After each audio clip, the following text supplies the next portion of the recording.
Malatya'mız özellikle deprem öncesi cazibe merkezi olduğu için Türkiye'deki birçok ile göre doğuyla, batısıyla da gelenlerin gıpta ettiği bir şehir olduğu için genelde gelenin gitmediği bir şehir.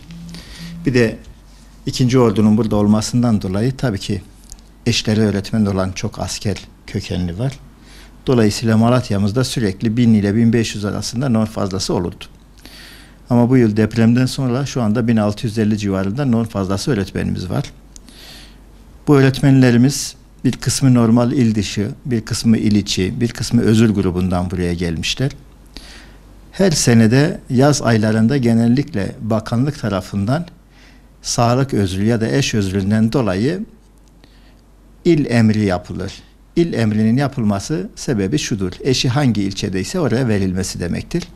Bu yılda yine okulu bulamayan özür grubu tercih yaptığı halde okul bulamayan öğretmen arkadaşlarımız eşlerinin olduğu ilçeye gelebilmek maksadıyla il emrini tercih ettiler ve bakanlık da il emrine verdi. Ve bu arkadaşlar özrün olduğu ilçeyle ilişkilendirilerek kararnameleri çıkarıldığı halde norm fazlası öğretmen işlemlerinde bölge oluşturuldu. Oluşturulan bölgeler çok adil bir yapı değil. Siz Battalgazi ve Yeşilyurt'u aynı bölgeye alabilirsiniz ama Battalgazi, Yeşilyurt, Kale, Yazıhan, Doğanşehir, Akçadağ hepsini bir bölge yapmanız adil değil, doğru değil. Özür grubu içerisinde Malatya merkeze gelen bir kişinin ya sağlık olsun veya eş özrü olsun gidip de Doğanşehir'in en uzak ilçesi Erkene'ye, Kapderi'ye, Gövdeli'ye ya da Akçadağ'ın Esenbey'e gönderilmesinin doğru olmadığı kanaatiyle bu işlemlerin isteğe bağlı olarak yapılmasının doğru olduğunu ancak resen bölümünün yanlış olduğunu iddia ediyoruz ve bu da maalesef bizi haklı çıkardı. Malatya'mız özel günlerden geçiyor. Depremden sonra hakikaten çok yıprandık. Öğretmeniyle, öğrencisiyle, esnafıyla tamamen hepimiz yıpranmışız. Bölge inşa edilirken bir bölgede okul yıkılıp başka bir bölgede okul inşa ediliyor. Bazı okullarda ikili eğitim yapılıyor. Bazı okullarda yığılma var. Bazı okullarda öğrenci kalmadı. Mahalle olmayınca, öğrenci bulamayınca öğretmen de norm fazlası olacak. Ama şehrimizin bir sene sonra oturduğunda o öğrenciler, o aileler taşındığında her okulun normu tekrar eski haline gelecek. Dolayısıyla bizim bir yıl boyunca Malatya gibi bir şehirde norm fazlasını doğru tespit etmemiz mümkün olmadığı gibi bugün norm fazlası olarak ilçeye gönderdiğin arkadaşa Ekim ayından sonra ihtiyacın olacağı için bugün ilçe dışına arkadaşlarımızın hele özür grubu olan arkadaşlarımızın gönderilmesinin zulüm olduğunu ve bu arkadaşları sıkıntıya sokacağını düşünüyoruz. Bu arkadaşlarımızın birçoğunu biz gerekli desteği verdik. Sayın Valimizle, İl Milli Eğitim Müdürümüzle görüştük. Bakanlıkla görüştük. Bu yanlıştan dönülmesi gerektiğini. Kısmen yanlıştan dönüldü. Biz doğruya da doğru, yanlışa yanlış deriz. Kısmen olarak dönülen, yanlışın bir kısmında dönülen bir Kapıdere, Gövdeli, Esenbey gibi uzak yerlere verilmeme noktasında bir gayret gösterildiğini gördük. Biz teşekkür ediyoruz. Ancak bu diğer yapılan, bugün burada 80 kilometrelik Kölükkuyu'na, Kurucuava'ya 85 kilometrelik Erkene'ye gönderilmesinin de doğru olduğu anlamına gelmez. Bu işten vazgeçilmesini bekliyoruz. Her ne kadar taslak liste hazırlanmış olsa bile bu arkadaşlar gün boyu bizleri arıyorlar. Kiminin asker eşi var, kiminin polis eşi var, kiminin küçük çocuğu var, kiminin hastası var.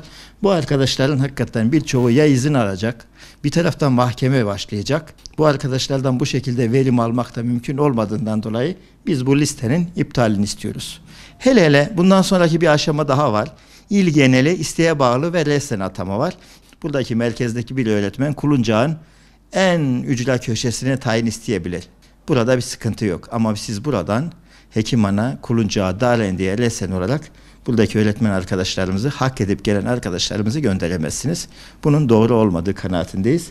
Bu yanlıştan da bir an önce vazgeçilmesini bekliyoruz. Ki norm fazlası olmanın sorumlusu öğretmenin kendisi değildir.